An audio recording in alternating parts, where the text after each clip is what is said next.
fair started in 1906 in Gresham by a group of Grange people and operated in Gresham until the late 60s.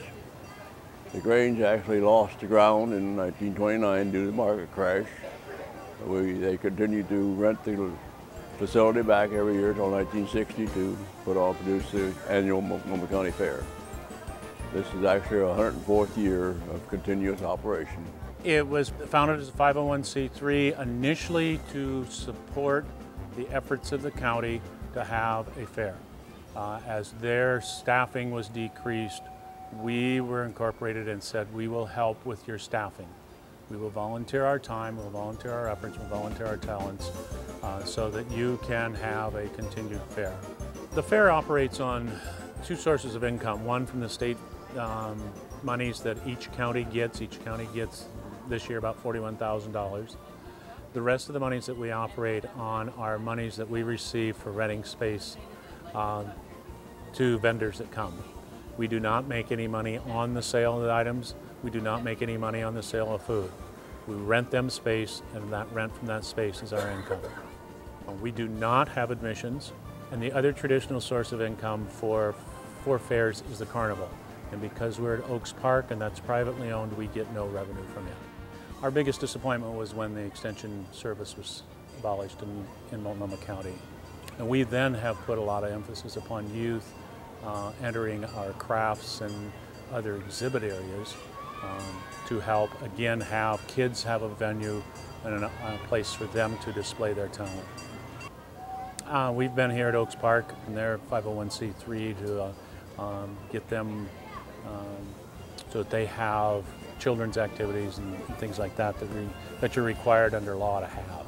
And I believe in the fair, believe in the programs, and everything the county has done over the last few years that really has hurt the people of Multnomah County, because they abolished the state extension service, which done away with the 4-H programs and other concerned programs, and it's a shame that the county the size of Multnomah County does not support the fair.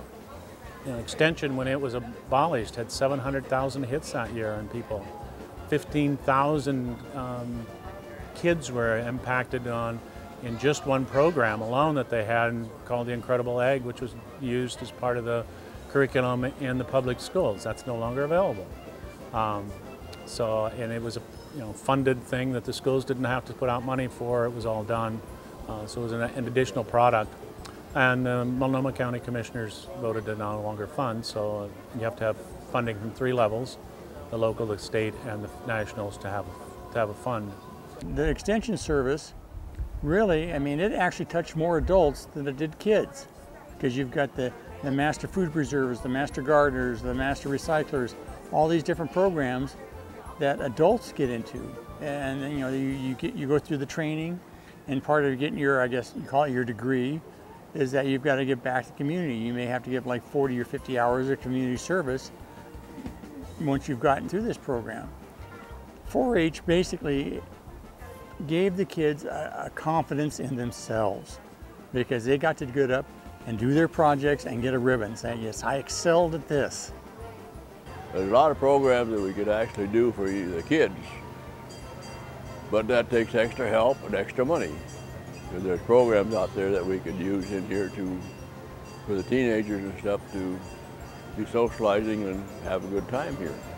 It's just a simple fact that the county has abandoned us and does not support us, and our funding from state, which we have some state money coming in through the lottery, would be dried up. We'd be up the creek.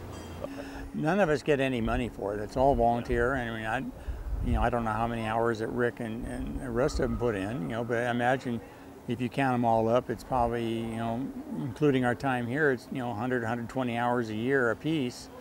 And I know we all put in little, bits of money here and there to buy, well, we'll go buy this or whatever, and it's not even, most of the time it's not even, we don't even turn a bill in, we just do it, plus all the mileage we rack up doing.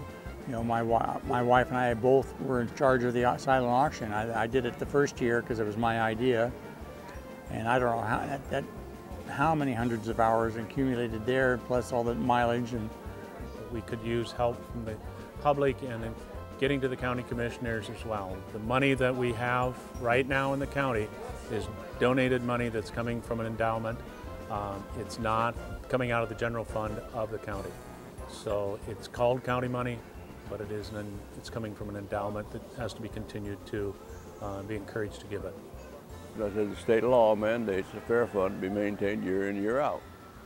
And so that's when I come to find out why they had changed the law concerning the funding of fairs for Multnomah County only. I know that there's been people that have commented and asked why we're at Oaks Park. So first question is, who's got 20 acres they want to loan us for 3 weeks each year? Who's got 20 acres they'd sell us so we could have a fairground year round? And we'd have to have it in the confines of Multnomah County. There are very few places that have that space. Oaks Park provides us somewhat of an ideal physical location, with the river being here, with the trees, with the ambiance of an old-fashioned fairgrounds. You have to have parking, you have to have space to put up the, in this case we'd have to probably do a tent fair, so you'd have to have tents, you have to have security, you have to have a secured area, because as I get quilts, when you get food, when you get flowers from the public, you have to give that back to them, and you don't want that disappearing, so you need to be able to have a secured spot. In addition, I also hire for here security at night so that things do not leave here for the vendors. The best way to support the fair is to come to the fair. The second best way to support the fair is to provide us with some political backing in the legislature and at the county commission level. The legislature to make sure that the Oregon legislature continues to fund the fairs through the agricultural fund, and be specific. They want to continue the funding and increase it. We don't need a decrease in funding, and to fight for that, being real specific. County commissioners need to understand that we would like to have extension back. Any volunteer time is great, and I can't say specifically where anybody would be used, because everyone has different talents and whatnot. And, someone's may have a little bit stronger talent where they can help down at the animal barn, or they might have a great tie-in with children where they can go help in like the barnyard area, making the potato dolls and whatnot and things like that. Just even handing out flyers or manning the donation booths, where they have a passion for the fair and like to see it go. We can always use help. Step up to our organization and help us to be people that are congenial and well-versed and socialized people that can mix with the public and mingle and talk and act with the people.